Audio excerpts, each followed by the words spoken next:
On se retrouve aujourd'hui pour parler de motivation. VAE et motivation. Comment faire pour ne pas abandonner?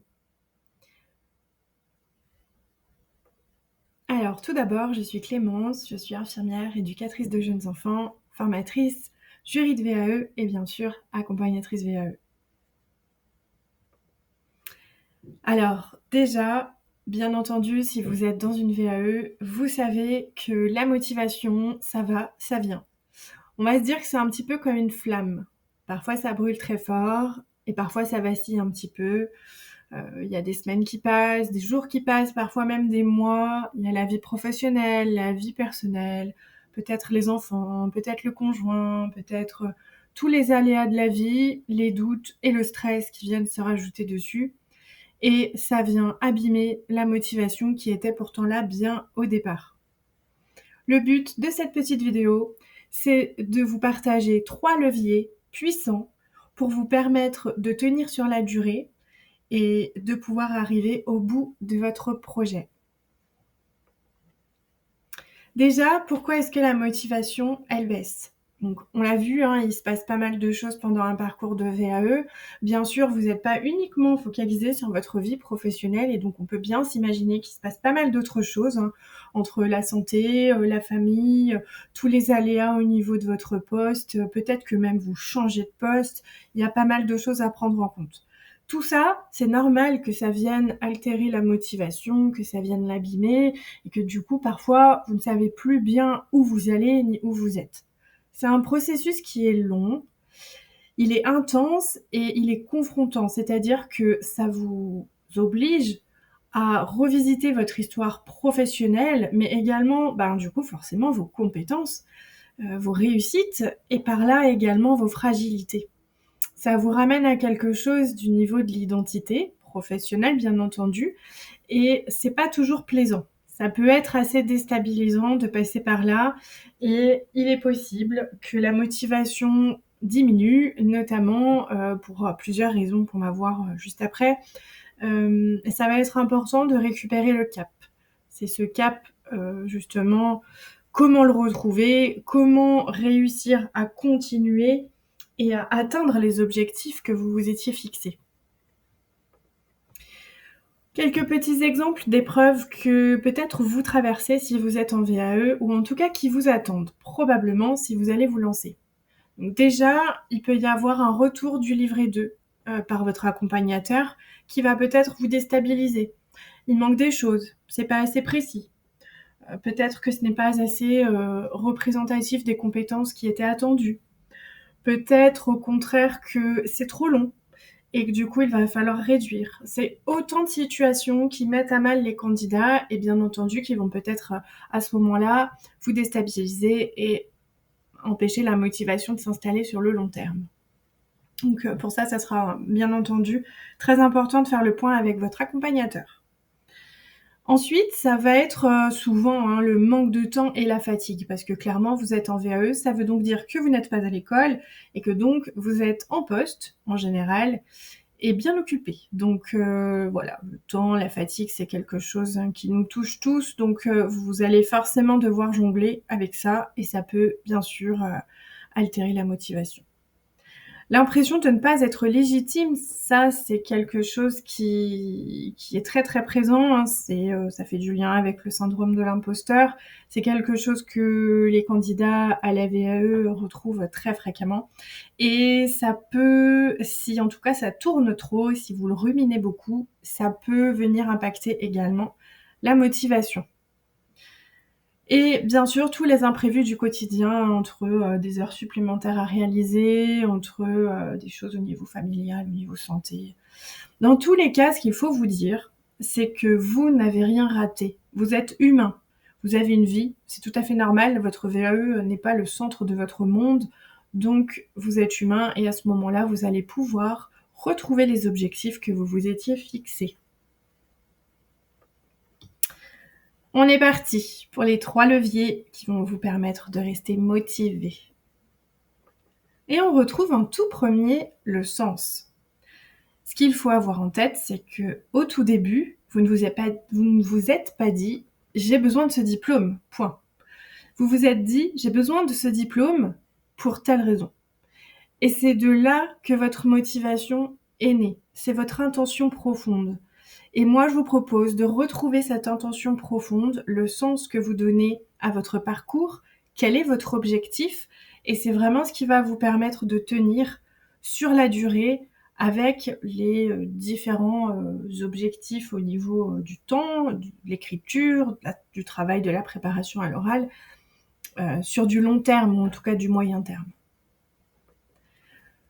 Quelques petits exemples. Donc selon votre situation, vous allez sûrement vous reconnaître dans au moins un de ces objectifs. Vous avez probablement avoir envie de faire reconnaître vos compétences, pouvoir évoluer pour offrir une meilleure qualité d'accompagnement. Donc, ça peut être du coup selon votre poste, avec des adultes, avec des enfants, dans le soin, plutôt en tant que travailleur social, selon le diplôme que vous souhaitez passer. Ça peut être de changer de vie professionnelle. Je pense par exemple aux professionnels qui souhaitent obtenir soit le DEAP, soit le DEEJE et qui aimeraient pouvoir découvrir d'autres types de structures que les UAJE. Ça, bien sûr, c'est tout à fait possible et c'est tout à fait entendable que ça soit un élément de sens dans votre situation. Bien entendu, l'incontournable, obtenir une augmentation salariale, parce que le SMIC continue d'augmenter, mais en général, pour les professions telles que les AP, les EJE, et qui ne sont pas forcément au SMIC, ça va être assez difficile de négocier une augmentation salariale s'il n'y a pas de nouveaux diplômes et du coup de nouveaux postes. Donc ça peut être une motivation. Une autre motivation peut être d'obtenir justement un autre poste, donc un petit peu le changement de vie professionnelle, qui va vous permettre d'avoir des horaires différents, plus compatibles avec votre vie de famille ou vie personnelle en tout cas. Ce que je vous propose, c'est de prendre un petit bloc-notes et de noter pourquoi. Pourquoi vous souhaitez avoir ce diplôme. Une fois que vous notez ça, ça sera important de l'avoir sous les yeux assez régulièrement et de pouvoir le relire chaque fois que vous sentez votre motivation diminuer. Il faut que cet élément de sens soit votre boussole pour vous remettre dans le droit chemin une fois que la flamme vacille. Avoir un deuxième levier qui est l'organisation. Donc en ce qui concerne la motivation, c'est pas une émotion constante, comme on l'a vu, c'est quelque chose qu'il faut nourrir, qu'il faut entretenir et pour ça, vous avez besoin d'être cadré et d'être aussi dans la douceur. Il faut vous faire du bien. C'est un parcours qui peut être agréable, vraiment. Vous pouvez vraiment en profiter pour profiter de ce chemin, profiter du fait qu'il va vous permettre de changer votre positionnement, de gagner en confiance autour de vos compétences, donc profitez-en. Ce que je vous propose pour pouvoir gagner en organisation et aussi en douceur, ça va être déjà de fractionner, c'est-à-dire que vous pouvez très bien vous dire, voilà, je prévois telle partie sur une semaine, et voilà. Soit vous vous organisez pour faire des tout petits temps par jour, soit vous faites un temps un petit peu plus intense une fois par semaine. Ça, c'est vraiment vous qui voyez comment vous vous organisez. En tout cas, l'idée, c'est de tenir votre objectif, bien sûr. Je vous conseille également de créer un rituel. Par exemple, une boisson chaude, une ambiance calme, un petit carnet. Vous pouvez également avoir une musique spécifique. Par exemple, moi, j'utilise des musiques spécialement pour la concentration. Et vous pouvez également y aller mollo, sur la barre trop haute. C'est-à-dire que la VAE, ce n'est pas une thèse. Vous avez le droit qu'elle ne soit pas parfaite. Vos écrits n'ont pas à être parfaits. Vos écrits doivent démontrer vos compétences. On continue avec le troisième levier, qui est le soutien.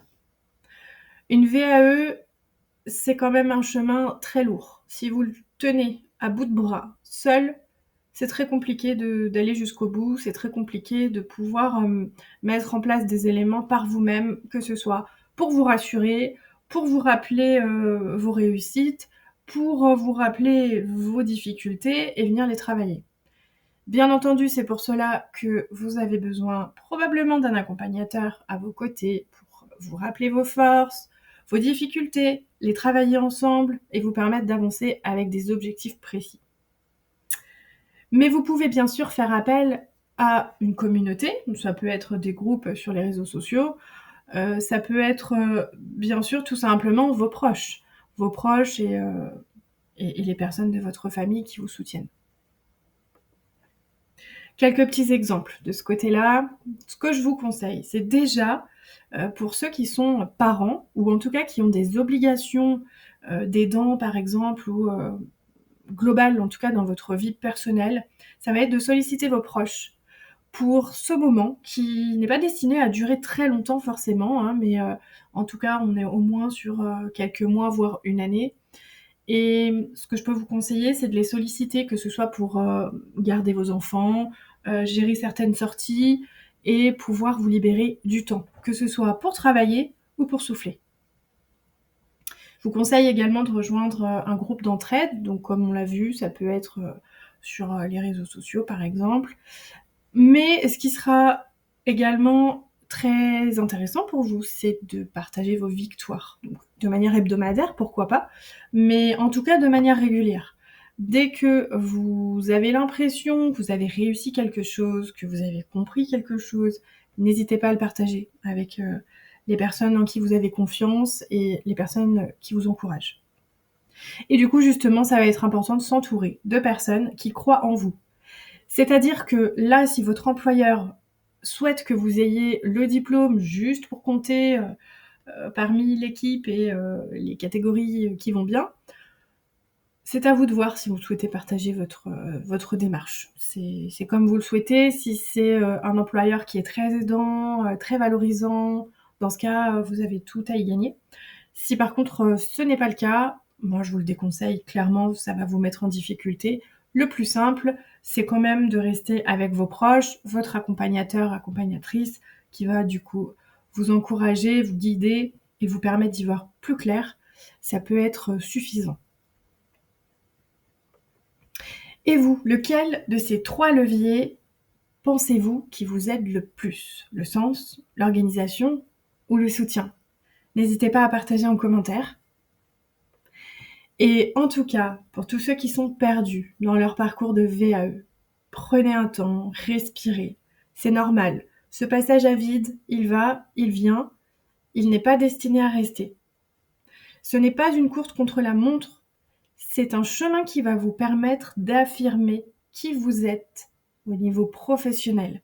Et vous êtes en train de l'intégrer. Vous êtes en train d'affirmer qui vous êtes déjà. C'est pour ça que vous êtes en parcours de VAE.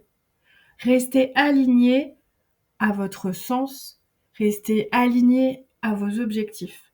Essayez de ne pas rester seul et courage à vous.